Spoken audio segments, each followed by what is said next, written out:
Hello friends, welcome back to our channel চলুন রান্নাঘরে। আজকে নিয়ে চলে এসেছি একটা নতুন রেসিপি যার নাম সর্ষে ভোলা।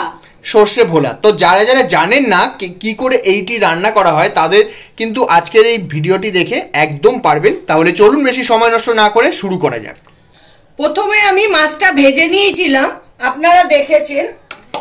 এবার সেই মাছের তেলেই আমি রান্না করব, এক্সট্রা কোনো আমি তেল দেব না, অল্প তেলেই রান্না করব।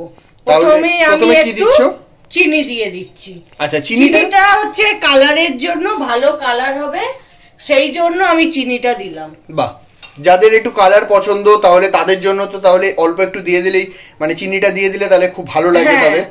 শুধু কালার না, টেস্টও ভালো হবে এই কারণে। তারপরে দিচ্ছি কালো জিরে। আচ্ছা,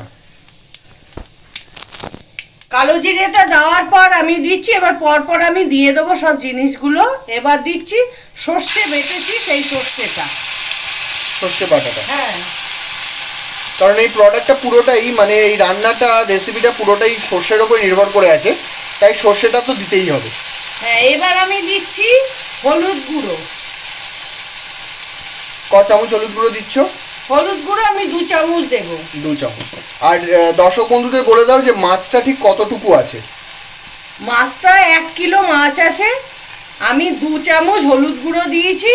এবার আমি 1 চামচ, যেহেতু মাছে নুন দেওয়া আছে সেই জন্য আমি 1 চামচ নুন দেব।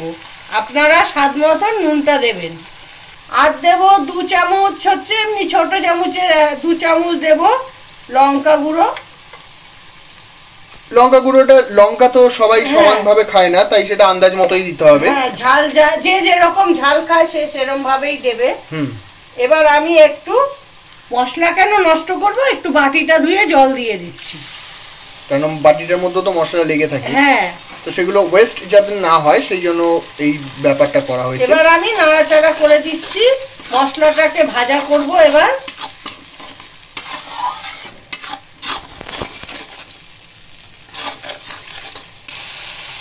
দেখুন কি সুন্দর কালার হয়েছে, এই কালারের জন্যই আমি দিয়েছি। মশলাটা আমার ভাজা হয়ে গেছে, এবার আমি একটু জল দেব, যাতে ঝোলটা তৈরি করার জন্য, তাই না? হ্যাঁ। আচ্ছা, যদি এটা কষা কষা অনেকে খেতে চায় তাহলে কি সেটা খেতে পারবে? হ্যাঁ, কষা খেতে পারবে, তাহলে একটু সামান্য জল না দিলে মাছটা সেদ্ধ হবে কি করে? হ্যাঁ, মাছটা একটু টেস্টি, মানে ঝোল ঝোলগুলো একটু ভেতরে যাতে ঢোকে, মাছটা ভালো টেস্ট হবে, তাই না? হ্যাঁ, এই আমার হয়ে গেছে। এবার একটু আমি জল দিয়ে দিচ্ছি।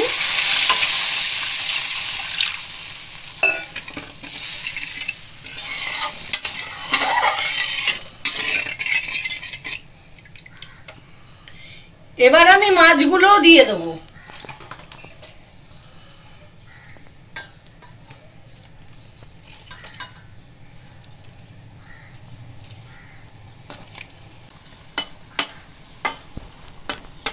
সবকটা মাছই তো দেওয়া হয়ে গেল। হ্যাঁ, সব মাছই দেওয়া হয়ে গেল। এবার একটু টাইম দিতে হবে সেদ্ধ করার জন্য, এই 5 মিনিটও না, 2-3 মিনিট দিলেই হবে। আচ্ছা, তাহলে এইটা সেদ্ধ হয়ে যাক ভালো করে, এটা ঝোলগুলো ঢুকে যাক, ততক্ষণে আমরা আবার আসছি। ফিরে এলাম আবার এই ভিডিওটি নিয়ে। তাহলে এবারে কি দেওয়া হচ্ছে মা? এবার আর কিছু দেব না, আমি মাছটা নামিয়ে নেব। বেশ ভালোই তো ফুটছে দেখছি, আর গন্ধটাও পাওয়া যাচ্ছে। তো যারা যারা ভিডিওটা দেখে রান্না করবেন তারা কিন্তু অবশ্যই কমেন্টে জানাবেন যে কেমন রান্না হয়েছে আপনাদের। আর যারা যারা ভিডিওটা দেখছেন তারা কিন্তু অবশ্যই কিন্তু কমেন্ট করবেন যে আপনারা ভিডিওটা কোথা থেকে দেখছেন। কলকাতা, উত্তর 24 পরগনা, বাঁকুড়া, কোথা থেকে দেখছেন সেটা কিন্তু আমরা জানতে আগ্রহী, যে আমাদের অডিয়েন্স সেখানেও আছে। এবার আমি গ্যাসটা অফ করে দিচ্ছি। আচ্ছা, তারপরে এবারে কি দেওয়া হবে? এবার তো হয়ে গেছে তাহলে নাকি? এবার হয়ে গেছে, এবার আমি দেখাবো সার্ভ করে। আচ্ছা, ঠিক আছে।